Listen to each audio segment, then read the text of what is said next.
This episode of Own the Grey is brought to you by I Am. Discover your unique talents, realize your potential, and align to your path. Take the first step to uncover your life purpose by visiting deborahjones.ca/courses.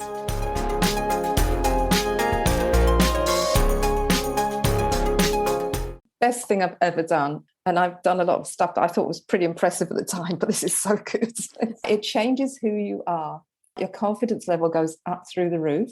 When people start to come up to you and ask you about the ending of the book or something you've written about, somehow your words have real meaning. You never really understood how important your words were until you've written a book and it's published and people give you feedback on it or they comment on it. And I don't think you do that unless you take the chance to put your book out there and, like I say, let the baby go out there. See what you get back. See how it's accepted or not. I mean, it could have been a disaster. Welcome to Own the Grey, a podcast to dispel the notion that aging is undesirable and setting new, positive attitudes. I'm Deborah Jones, and I believe you can be vibrant and healthy throughout the best years of your life. Our story is very similar and you know, coming to Canada as well. And yeah, I emigrated. I moved over when I was 19. Yeah. And I've been here ever since. And were you always in Newfoundland or did you move around? I was. The person I married is from there. I'm now divorced, so that's us in the past. And then after the divorce, I moved to Alberta for 3 years. Okay. Absolutely loved it because I'm a big city girl. So I found Newfoundland was a little quiet for me. And after the family was sort of raised, it's like, oh, now what do I do? There's nothing to do if you're not sort of busy with family. And then I went to Alberta for 3 years, went to tons of concerts, and in the days when we could do that. Went back to Newfoundland for about a year or two. And Mum and Dad were getting really quite sick during that time. So I was back and forwards for that 2 or 3 years. First, Dad died of Alzheimer's, and it was a rough road to get there. And then Mum, then I came over actually for the book fair back in the year that COVID hit in 2020. And of course, that got cancelled. And then there was Justin Trudeau saying, if you're a Canadian and you want to get back into the country, you have 5 days to get back or we're closing the borders. It's like, oh my God, what am I going to do? Anyway, so I spoke to my daughter and I said, look, do you mind if I stay on for another couple of months while COVID gets sorted out? And 2 years later, Mum passed away sadly in January of COVID last year. And I'm still here sitting in her house trying to decide which country do I want to live in now? Do I want to go back to Canada? Do I want to stay here? Do I want to do something completely different? Because I don't need to be anywhere. I don't need to work. I've got my income. With a book, I can be anywhere where there's internet. Yeah, it's been an interesting few years. It's great that you're in a position where you can choose what you want to do. You can choose where you want to live, but then there's the decision making, right? You've probably got pros and cons for both choices, right? Oh, and I'm great for making lists and I'm great for debating as well. So it's a struggle. But right now you're content being in England? Yeah, the weather's great. I was playing golf yesterday. So I thought, I'm not moving until the weather changes. I know that. For sure. And I got my very first golf handicap. Never played golf before in my life until about 2 years ago. It was the only thing left you could do in the open air. Uh-huh. And so I joined a club back in September last year. And I've just literally today been awarded my handicap, which is the highest you can get. But nonetheless, I'm officially on the World Handicap System. Never done it before. And it's great. Love it. Love the challenge. Good for you. Is that your plan for retirement, to have lots of fun? I've been retired now for, 7 or 8 years. I plan to keep challenging myself. I did golf because I've never done it before. I did the running a few years ago. I've never done it before. Of course, I hadn't written a book before, so I did that. So I like to do things I haven't done before. It's the only thing that keeps me absorbed enough in life to sort of fascinated. Okay, I want to do this. Now I've got my handicap. Now I want to do competitions in my golf. And I'm already looking around thinking, okay, what do I need to do now? Maybe I should do coaching. Maybe I should do something completely different. I don't know. I get really bored if I don't have enough to fill my head. So retirement for you isn't to sit back and do nothing. It's to ramp up your interests and keep discovering. Is that It's to become more of myself, I think, if I had to phrase it in any way. I think for so many of my years, I really put the family first, and I did not invest in myself. I really just did the grocery shopping, made sure my daughter was fine. The marriage was not a healthy, happy one. So I struggled with that for a long, long time, whether to stay or to go. After 25 years, I decided to move on. It took me a while. So I think it's really important for me now that I do as much as I can to become more the woman I really am, not the person I was always socialized to be. So as far as finding yourself, did you discover anything about yourself becoming an author? Well, number one is that I could become an author. I can still remember the day because I did self-publishing. And so I can still remember the day when I went onto Amazon and I put my name in and up popped my book, Lamlash Street. And it's like, oh, really, this is amazing. I've really done this. And for me, that's the essence of life, to be honest. If I can, not every day of the week, but if every couple of months or a couple of times a year, I can say, really, I've done that. That's how I'd like my life to continue to be. So no, I did not set out to be an author. I did not sit there and say, I think I'm going to write a book and publish it. I was thinking, I'd like to write down some of the family stories because all the family were dying off, basically. My mum was the youngest of 12. So that it meant that over the last probably 15 years, aunts and uncles have gradually been disappearing out of our lives. And I can remember going to weddings and big party gatherings when they were all there when I was younger. And they would talk about what happened with the family, and they'd talk about the verbal history is what it was. They would talk about, oh, did you know about so-and-so, what they were up to? Oh, and did you hear about that? So they knew everything about the family and family life. And they didn't just talk about it once. Every time they got together, they talked about the same things. And so a lot of these stories sort of etched in my brain anyway. And then my uncle, who lives just across the road from here, died back in 2011. My auntie had gone already in 2000, but my aunt and uncle had lived with us back in the days of Lamlash Street. They were the people who lived in the downstairs apartment. So they were sort of like very, very close to me. And if I had any problems with mum or dad, say, oh, you should be doing this, and they'd get really annoyed about something, I'd go downstairs to Auntie, say, Auntie, Mum's going on about this. I don't really understand. Never mind, Jill. You wait here. You wait here with Uncle. Uncle, I'm going upstairs now. So she'd go upstairs. I don't know what they said, but she'd talk to Mum. And a cup of tea later, they'd sit there, have a natter about whatever. She'd come back down and say, that's fine, Jill. Yeah, so you just go on.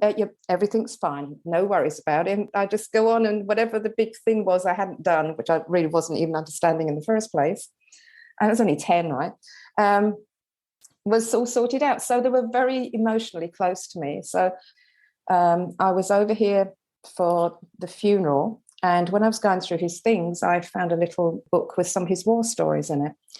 And with Lamlash Street, there are some war stories interspersed with the stories of the 1960s, so it sort of flashes back a little bit. The outline for those was taken from what Uncle had written down. He had about 7 or 8 stories about being at the D-Day landings, about crossing the Atlantic with the supply convoys going from America to the UK to keep the UK alive, because they didn't have enough food or resources to fight the war without Americans stepping in. There would be at night, all the lights were off on the ships, so we're trying to avoid being seen, obviously, in this convoy with the Royal Navy. Every other ship was a naval ship, and then the Merchant Navy, which my uncle was in, were the other ships that filled in with all the supplies. And he would talk about if one of the ships was hit by a U-boat, a submarine, then they weren't allowed to stop to pick up the survivors. And he said it was awful. He said we could hear people crying out in the night in the icy Atlantic, and we weren't allowed to stop, because if we stopped, we were the next target to be hit. And so he lost a lot of his friends and fellow mariners that way, because a lot of these ships were attacked during that time. So it's things like that. I thought, it'd be nice if somehow I could take his stories and turn it into a book. The other thing that happened, which is why I was mentioning my uncle, is that he left his flat, his apartment, to myself and my brother. So we had some cash coming from that when it was sold. And so I took some of that money when I started to write down my stories. I thought, why don't I ask for some help? Because what I've learned through my journey is it's great saying, oh, I did this all by myself, but it takes you an awful long time if you're going to learn from ground zero without getting anybody else's expertise or knowledge. When I started to believe that I could actually finish the book and it would be published and it was really, really going to happen, I thought, well, I do need some help with this. I'm not going to live forever. I'm in my 60s. I've got another 30 years to work on this. So that's what I did. I used some of the money to pay somebody. And because of that, I did get through the whole process. I think if I hadn't done that, the book would still be lying there on the computer or in the corner somewhere, some dusty old corner where I hadn't done anything with it, because there were so many stages to it that I didn't really understand. That was why I'm sitting here with this book now. I would not have had that otherwise. So let's just back up a little bit. So you got all of the stories that were in your head and all of the stories from your uncle's book and the feeling that you wanted to record history. How did you actually first get started? Were you writing things down because you knew it would be a book, or how did you gather your information and what did you do with it? Okay, so this time when I was just gathering the stories, because my dad died of Alzheimer's, I was thinking, if I don't write these stories down, it could be me next, sort of thing. So I wanted to get the stories down on paper. So I literally just thought of all the things I could think of from those days. For me, pencil and paper sort of thing, or pen and paper was quicker for me. I can work on the word processor on the laptop and that, but for me, it was much quicker and it flowed better for me to actually do pencil and paper. So I wrote down the stories, literally 1 page per story. So like I said, Nitty Nora at school, I wrote about that. I wrote about the fact that when we learned how to swim at school, we used to go to the swimming baths, Victorian swimming baths at Manor Place, which is in Kennington. And the way we learned to swim was, first we swam across the width, which was fine because we could touch the bottom of the pool. Then the swimming instructor, who never, ever, I don't think, ever got her feet wet in her whole life, was wearing like brogue shoes, thick pantyhose and long skirt down to her mid-calves, and quite a ferocious looking lady, holding onto a broom handle. Now, the broom handle was part of the swimming technique. Because she wasn't a witch then. no, but we had to swim by the side of the pool. She'd walk along by the side and we're swimming. No technique, just like keep afloat, basically, is what it was. And so she'd have the broom handle. And then if she thought you were sinking, she'd bring it closer to you so you could hold on to it. And if you thought you were going to do okay, you weren't drowning too much, you'd move it further away from you. No flotation devices, no health and safety, nothing. Just you, the broom handle, and the will to live. So you just kept swimming.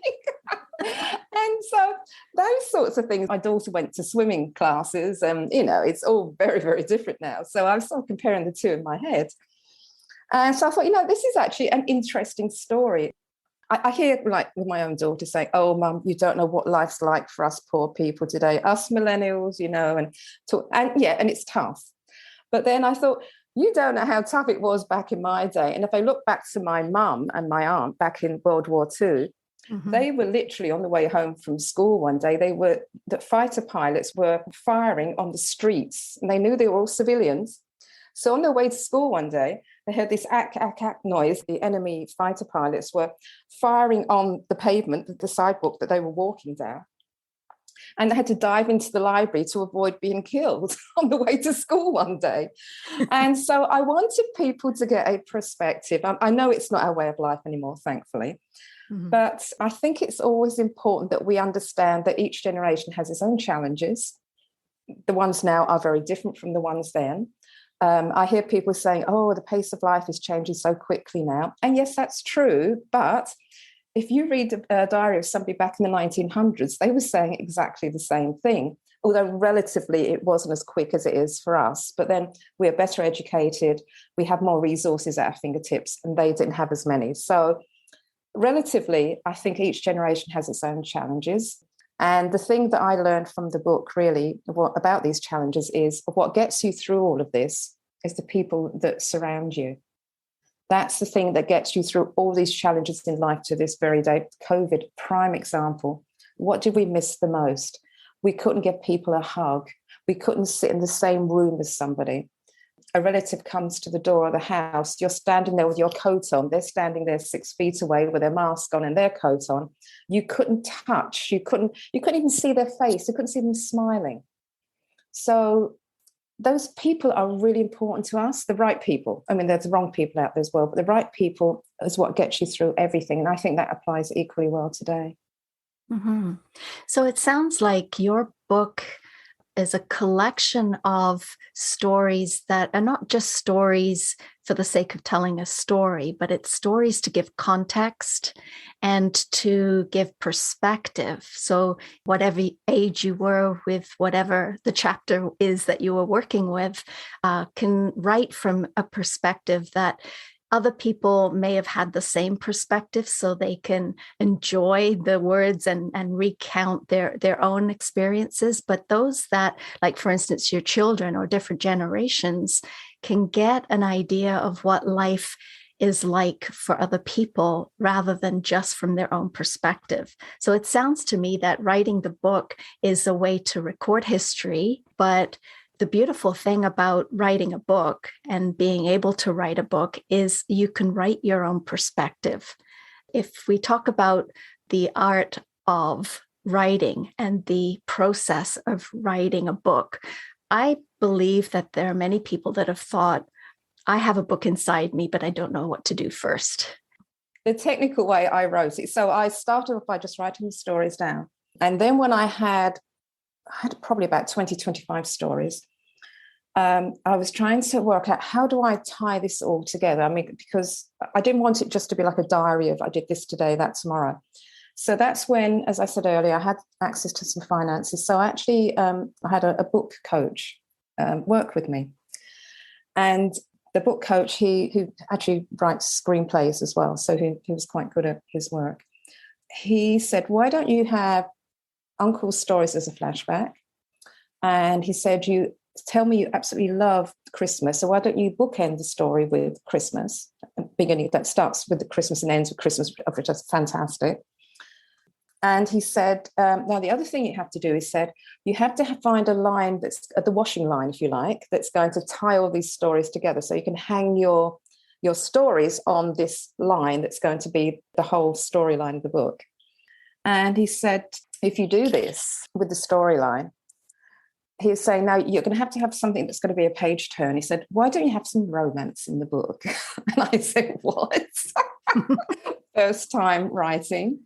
I said, you're joking, right? I said, no, he said, was there any romance in your life? I said, there was this boy called Anthony, and he was really my first love. I was around 10 years old. And he said, that's it, it's great, he said. I said, are you really serious? He said, yes. He said, think of this. Where would the Titanic be without the romance? He said, the Titanic is there to lead you through the story. He said, you managed to go over the whole of the ship, the Titanic, the ship. That's how you learn so much about the ship, because the romance is bringing you through it. And I thought, wow, that is such an interesting point. So my washing line was the romance. I sat there looking at the page thinking, how on earth do I write about romance? And I just had to think back, think about all these other romances I'd had in my life and try to turn it into a romance of a 10-year-old and simplify it, and certain aspects of a relationship if you're only 10. You really don't understand half what the world's about anyway. So that's what I did. And it stretched me. And I panicked and thought, I can't do this. And then, of course, he said, and how are you doing? Little calls, and how are you doing? Like, oh, I've got to do something about this. Anyway, so I did. So at the end of the day, I now have a book with romance through it. And when the book first came out, people were coming up to me and saying, so what happened to Anthony next? Are you going to write another book so we can find out what happened to Anthony? Because it's a bit of a cliffhanger at the end of this one, right? And I said, well, I actually don't know right now. I'm still working on it. But I was shocked that people would take a character, a person that I was talking about, and the romance in particular, and ask me what was happening with it. I felt like a real sort of celebrity, like a mini celebrity. And it had never, ever happened to me before in my whole life, ever. I mean, when did people, I sort of know the neighbours, but they were still neighbours, come up to you and ask you questions like that? And I thought, I'm so glad I wrote this book, because it's given me so many new experiences I never, ever thought. I have a question then. Does Anthony know that you've written about him? If he does, he hasn't told me. Are you in contact with them or no? No, I'm not. When it came out, the book, I was half thinking, oh, am I going to get this message one day saying, hi, you wrote about me? But I don't know. I don't know where he lives. I mean, I suppose I could pay some money and get somebody to trace him or something. But for now, no, he's still there. And I actually did talk to Mum about him. But yeah, she knew some more things about him that I didn't actually know. So me and Mum had a nice little conversation around it. But yeah, it's been quite the journey, I've got to say. I recommend writing a book to anybody because people tend to focus on getting the words on the page. But it's actually much more than that, especially when you're writing about family. I learned more about my family, and I understood some of the decisions they made about things that we decided to do. Well, not we decided. In those days, you were told what to do because you were a child, right? There was no we in terms of family group. But yeah, it's so rewarding and so unexpected. So I'd highly recommend it. Yeah. How long did that process from starting, getting those stories down, and to actually getting the book published? How long did it take you? It took me a long time. It took me 3.5 years. Well, mine took 5. So okay, I don't feel about that. Yours was quick. and so was most of that time writing, or was it, because you said you self-published? Can you tell us what that actually entailed? Okay. The reason it took so long, I'll just answer that very briefly, is because sometimes you write a lot and it's very easy, and other times you're desperate. So there can be a couple of months go by and nothing really happens. So you're still thinking about it, but nothing goes down on paper. So that's why it takes a long time. It's a creative process, and that's my excuse. I'm sticking to it. And self-publishing, well, what I did, again, I knew absolutely nothing about the book industry at all. I don't have any people that have written books in the family or friends or anybody. It's not something any of us do. We're more of a working class, down-to-earth type background. So what I did was I paid for somebody basically to handhold me through the whole process. So for me, I chose book launchers, who I think are the people that have contacted you about myself, because they're still helping me with the marketing piece. I think for me, it was the right thing to do. I wanted to learn as much as I could. As I said earlier, I didn't want to spend my whole life learning about it. And now I've been through it once, I have a much better understanding. So for me, it was the right thing to do. If somebody else is more comfortable with doing it themselves, or has good friends or family or somebody they know that can help them through it, that's fine too. I don't think there's any magic to any of this, but I think for me it was the right way to go.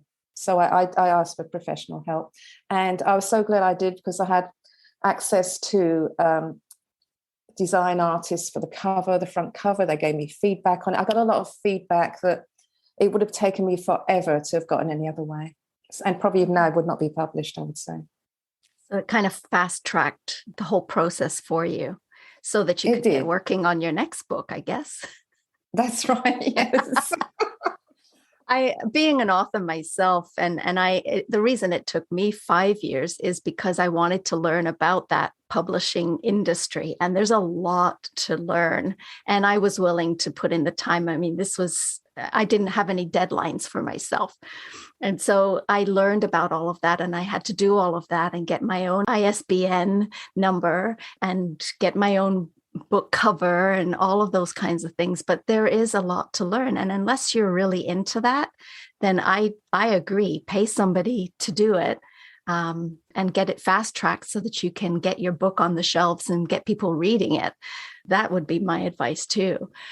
Is there anything that you would have done differently now that you've gone through that process? Is there anything that you'd do differently next time? Reading over my book now, I can see where I would have, the overall approach would be the same, but I think I would have spent a little bit longer on the research in the background. I saw it really just as a family story of writing about how my family saw things. But it takes place in a very historical environment. For example, the London Tabernacle, which is a big church at the Elephant and Castle in southeast London.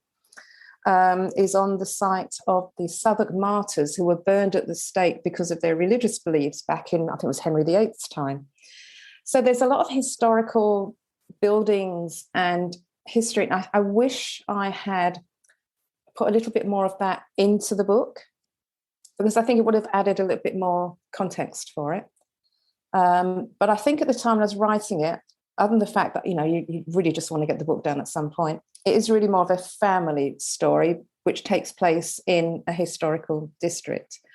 But so I did learn a lot. I did a lot of research, just reading on the internet about, I learned about the Southern Martyrs, and Rowton House was a house which was, I know now, built by, I think it was Lord Rowton, for the single men of the day who had nowhere to go.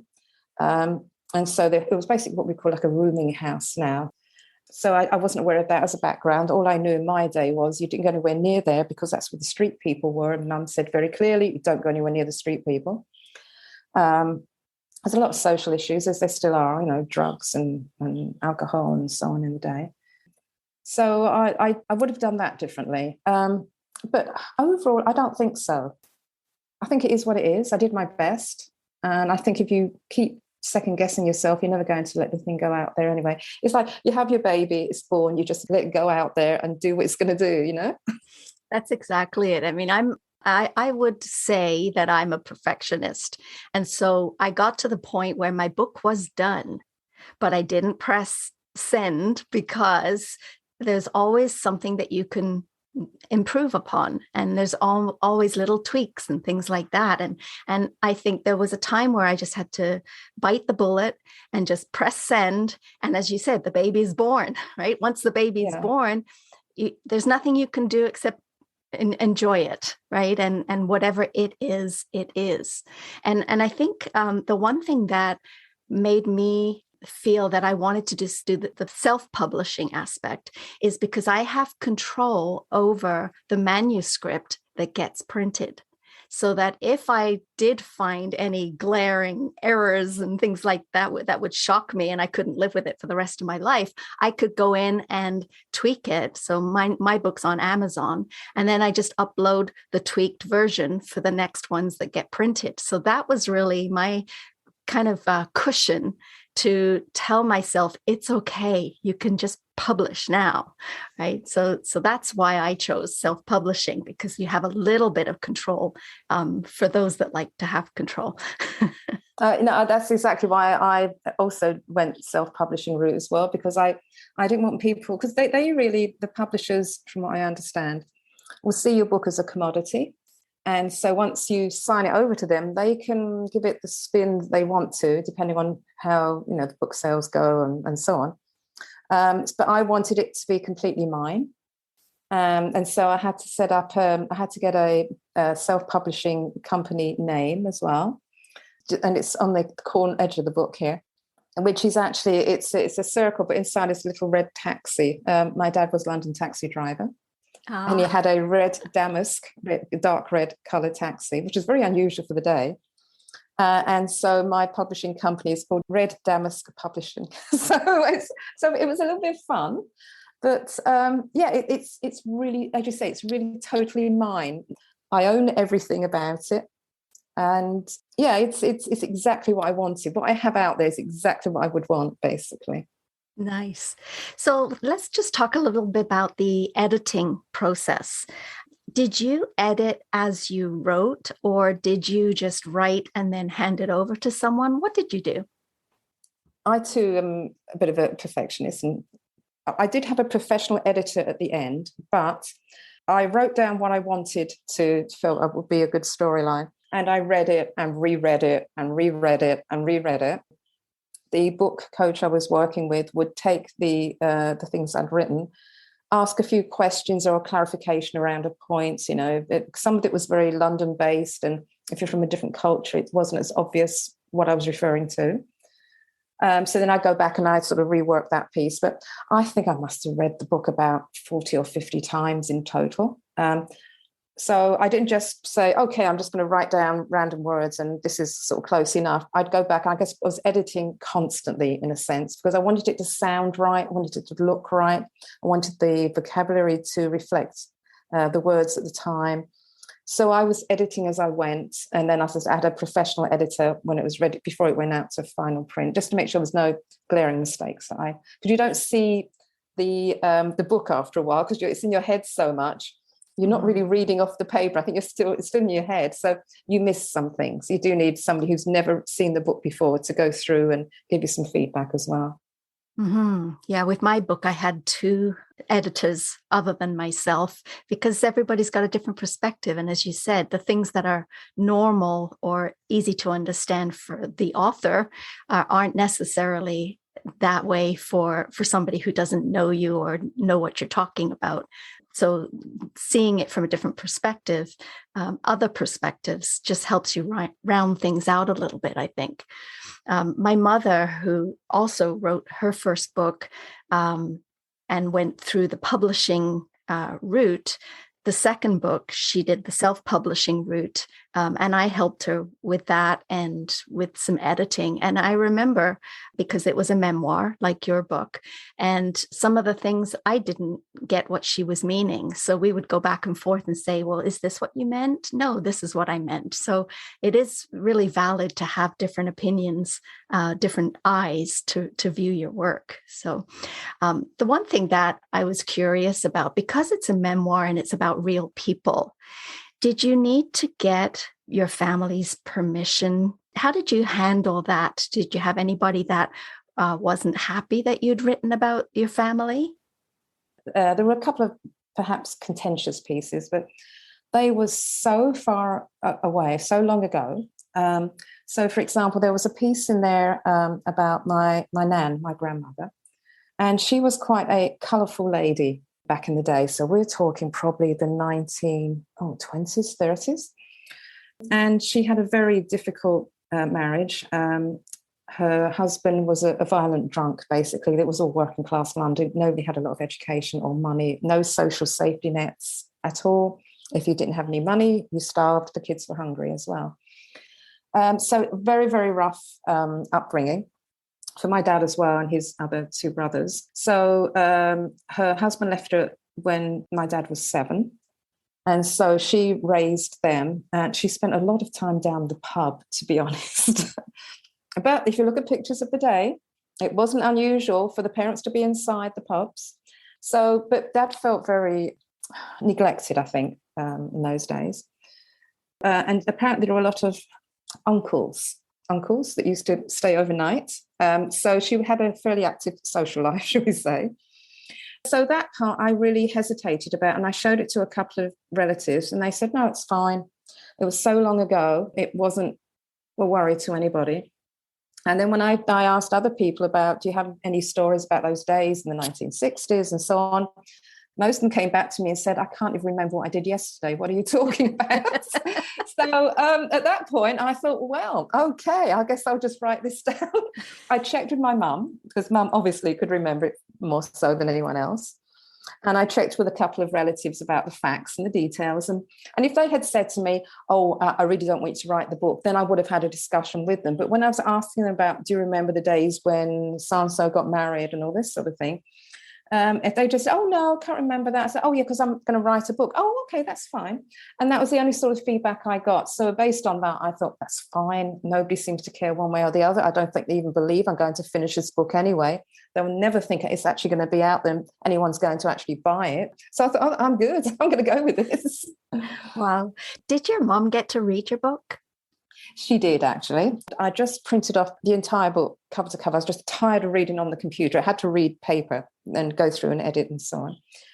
And as I was doing that, she said, is that your book? I said, yes, it is. She said, can I read a chapter? I thought, oh, yes, I'd love you to read it, right? So as I was going through editing the book, she was reading the chapter. She read the whole thing. She sat there the whole day. She barely had a cup of tea, which was really unusual for mum. And she was grinning from ear to ear the whole time. I guess her mind went back to those days and all the things we did. So she got to the very end, hardly said a word. And I said, so what did you think? She said, oh, that was good. She said, I quite enjoyed that. And that was the only thing she ever said. Mum wasn't a big one to express her feelings or anything. But yeah, but that for me, I can still think of that now. She's sitting there on the sofa, pages, reading the book, and she literally was reading and reading and reading and reading, and she didn't take a break for anything. She just, have you got the next chapter? Yeah, here it is. It's like, wow. So that was really special, really special for me. For sure. I mean, all of that work and the fact that she's, I guess, the linchpin of your family, it must have felt really rewarding to have that feedback from the work that you were doing. Yeah, it was. I didn't expect it. Like I said, you write a book and you go down a journey you never thought you'd take. And it's like, I had no idea she would, take to it like that. And and of course, last Christmas, for Christmas gifts, everyone got a copy of my book. So all the family have seen it now, and nobody's come back with any major concerns. That's great. That's really great. So if we were to finish up now, if there's somebody that's been listening that has been inspired by your story, your life story, but also the story of you putting your memoirs down, and they've got an idea that they want to do that for themselves, what advice would you give them? The biggest piece of advice I have is to just do it. Do not be intimidated. Do not listen to the voice in your head saying, who do you think you are? You're going to write a book. Yes, there's a big joke sort of thing. No, don't even listen to that. Just start, one step at a time. Start by writing down the stories you can remember. Then you take those stories and you talk to the relevant family members and say, I was just thinking about the days when we used to laundry day. Do you remember the laundry day? Those days we had to bring the washing tub out and we had to fill it up by buckets because you didn't self-fill in those days. You had to pour the water into the laundry tub. And then I said to my mum or whoever, do you remember them? Oh, yes, she said. And and then they will automatically, as you're going through the process, add to your story, because people, as you remember, other people remember, and you build and build and build. That's where you start. And eventually you'll have enough of a body of work there, a group of stories. And the more you think about, the more you remember as well. That happens. That you've got the beginning of your book. And like I said, if you feel at that point you need some support, some help, or if you know somebody who's written a book prior, to you doing yours, then look for their expertise. But find the expertise to get you to the next level, which is stringing it together into a storyline. And then as you get, to the various parts of publishing and designing the cover and all these sorts of things, and then putting your book on Amazon and setting up accounts, all takes a lot of time. Just do it one step at a time. Anybody can do it. And what has surprised me is I thought, well, it's just a story of London, 1960s. Just, a very everyday story, but never, ever think that your story is not important to somebody else, because it is in ways you don't really understand. And it's just brought to mind one other thing is that I got a message from my next door neighbour in Lamlash Street about 2 or 3 months ago. I got this message saying, hi, I think I used to be your next door neighbour 50 years ago. And it's like, what? And what happened was, on the front of the book, there's actually some set of steps, which is steps leading up to my house. He said, my dad's just died. We're going through the photographs. I did a search for Lamlash Street and thought I'd just contact you because they live next door, as it so happened, to my mum and dad. He sent me a photograph of his mum holding a cup of tea outside what was my house in Lamlash Street, talking to another lady. He said, this is my mum. I don't know who this other lady is. And the other lady was my mum. No way. So it was amazing.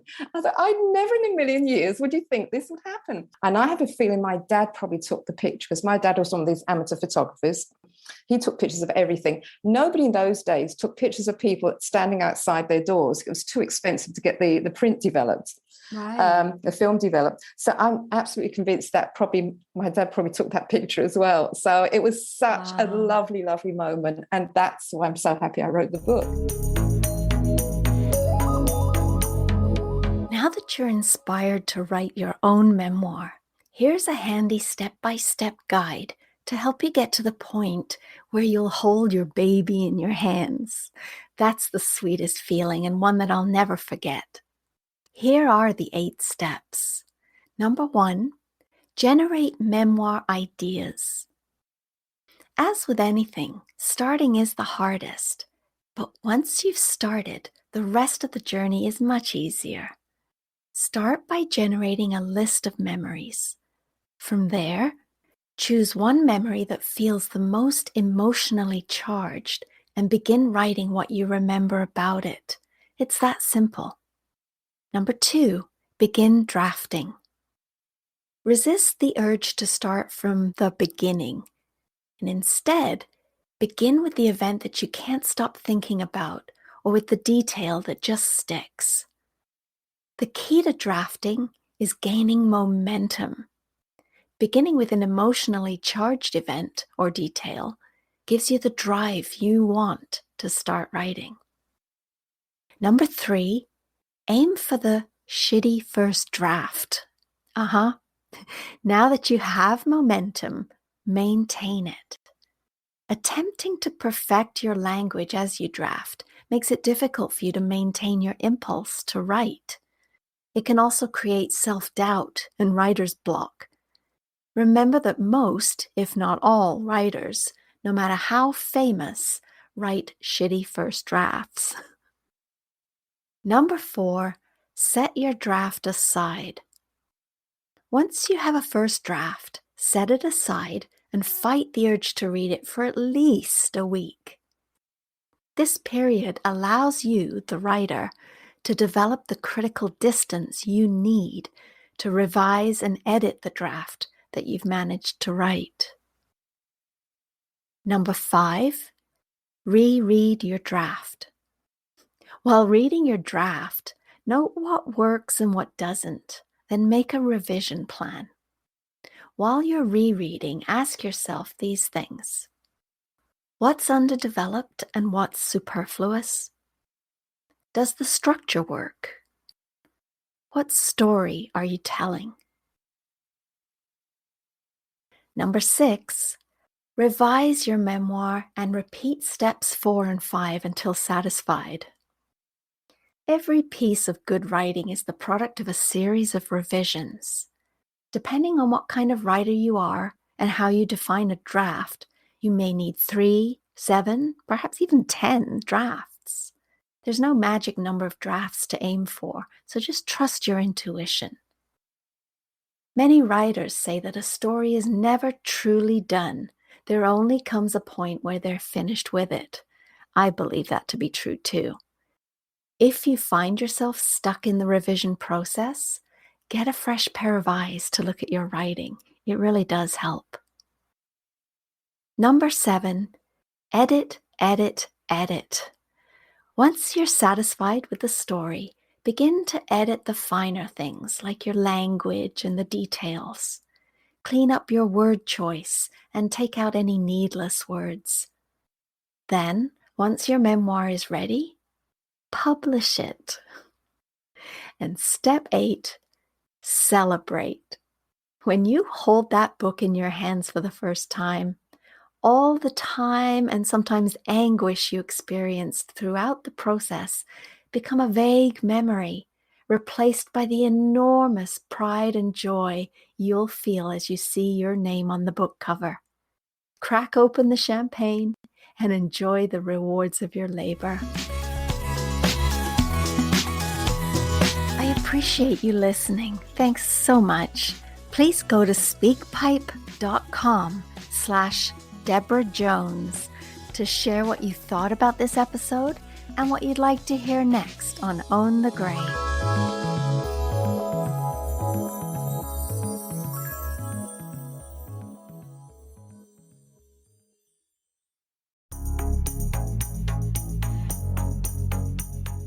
This episode of Own the Gray is brought to you by I Am.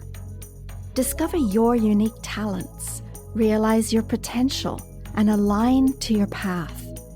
Take the first step to uncover your life purpose by visiting deborahjones.ca/courses.